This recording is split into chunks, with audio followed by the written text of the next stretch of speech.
Good morning. Welcome back to the channel. My name's Robert. My partner's name is Lita. We are Hot Shot Truckers. Thank you for watching South Georgia Hot Shot.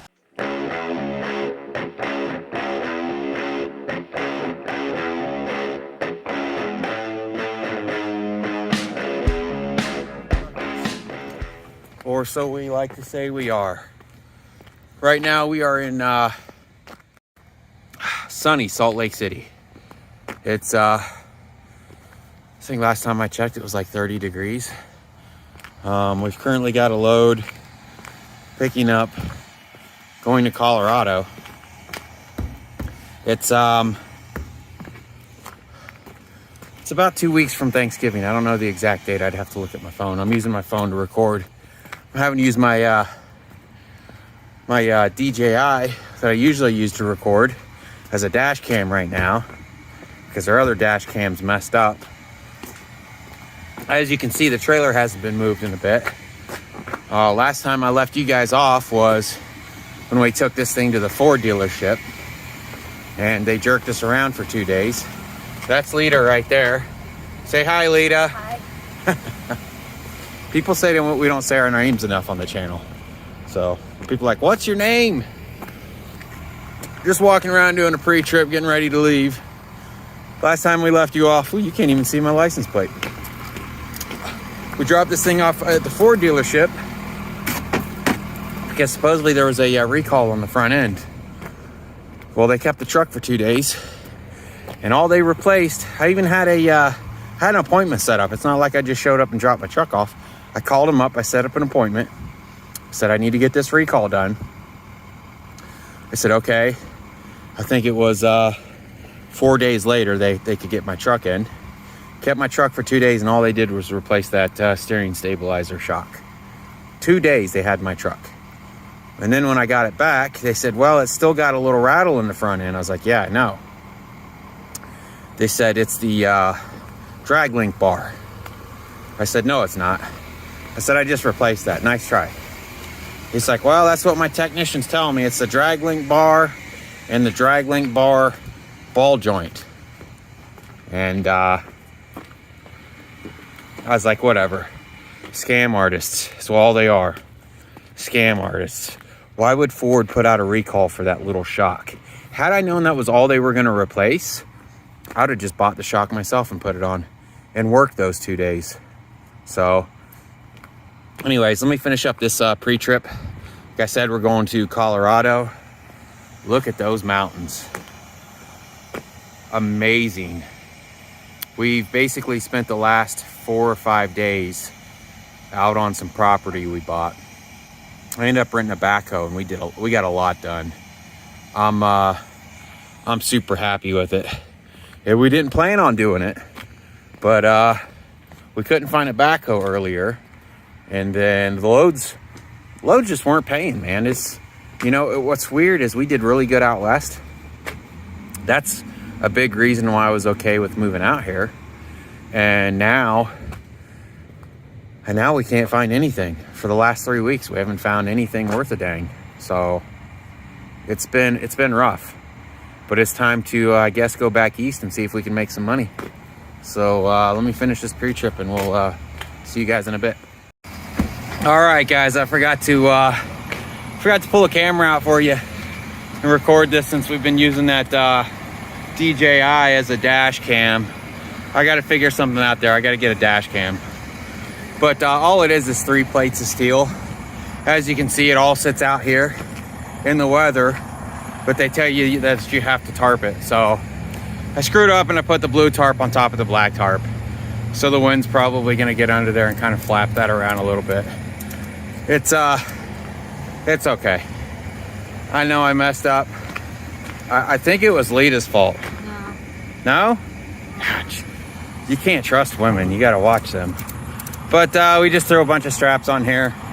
I'm going to have to put some air in my tires. This winter cold is making this back right one really sag. That one's definitely going to need some air. So I'm hungry anyway. We're going to go find a truck stop that we can get some air and get something to eat, and we're gonna head to Colorado.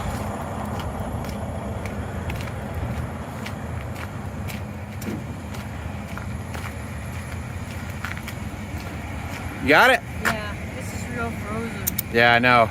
That's what sucks about the wintertime. That's kind of one good thing about not having the ratchet rail system. I know a lot of people take the straps off every time, but I always left mine on, and then water would hit it and they would freeze up like a frozen block. Good? Let's go. Yeah, let's see. We just passed Rawlins, Wyoming. They've closed I-80 west, and there is trucks lined up for miles that can't go anywhere because they've closed the interstate. Crazy, huh?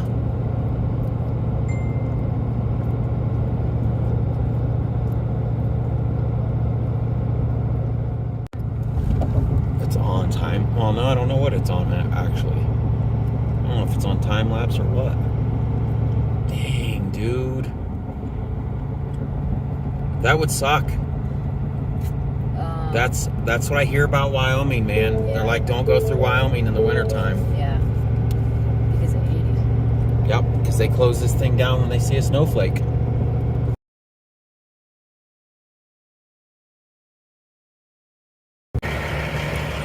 All right, guys, we made it to Fort Morgan, Colorado. I think we have about 10 minutes to drop that massive load that we picked up. That one.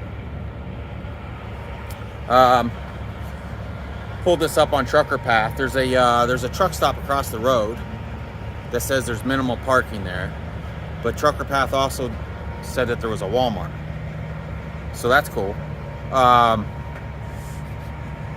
So we should be able to drop this 7 o'clock in the morning.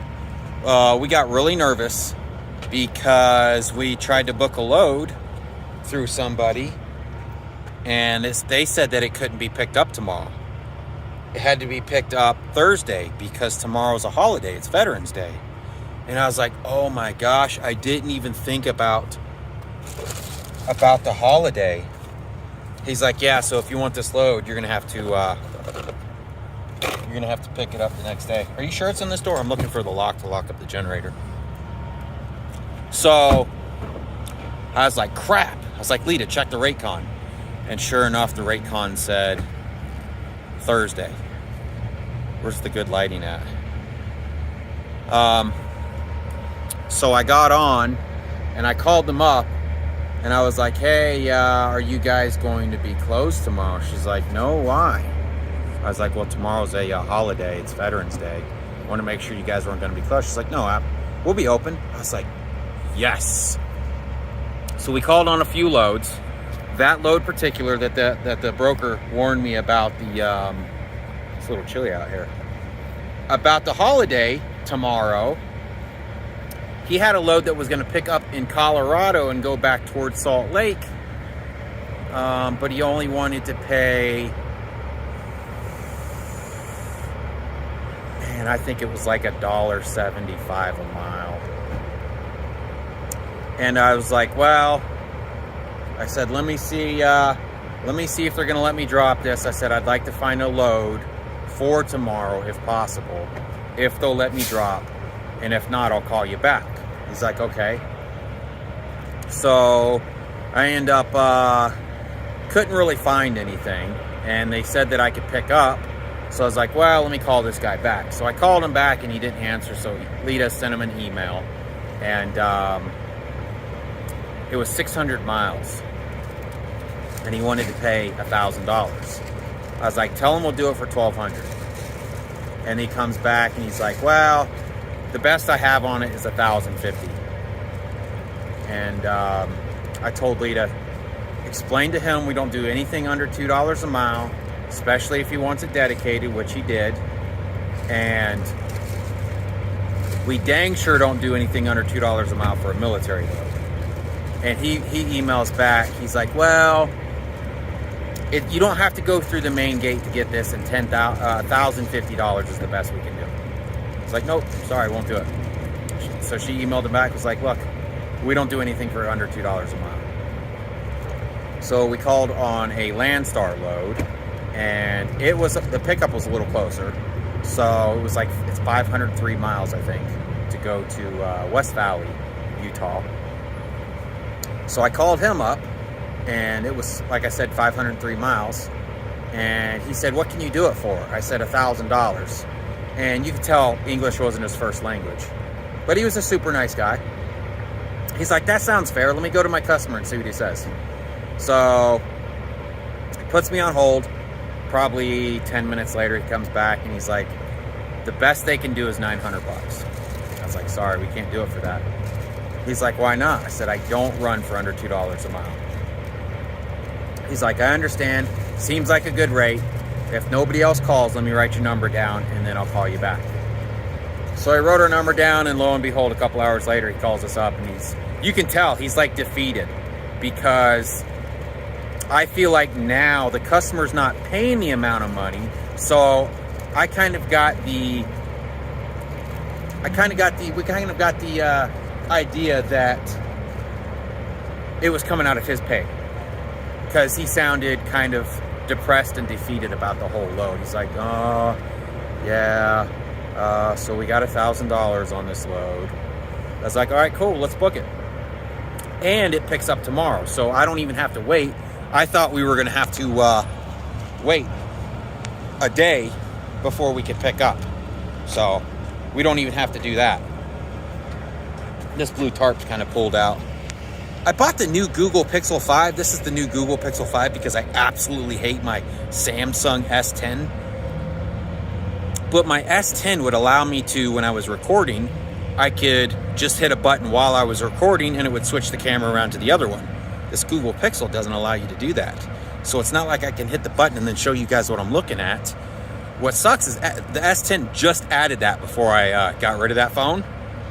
And now I got the Pixel. I've always loved my Pixels.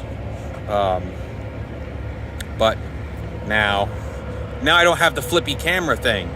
And we have, I could buy a dash cam while we're at Walmart. I think I'll do that.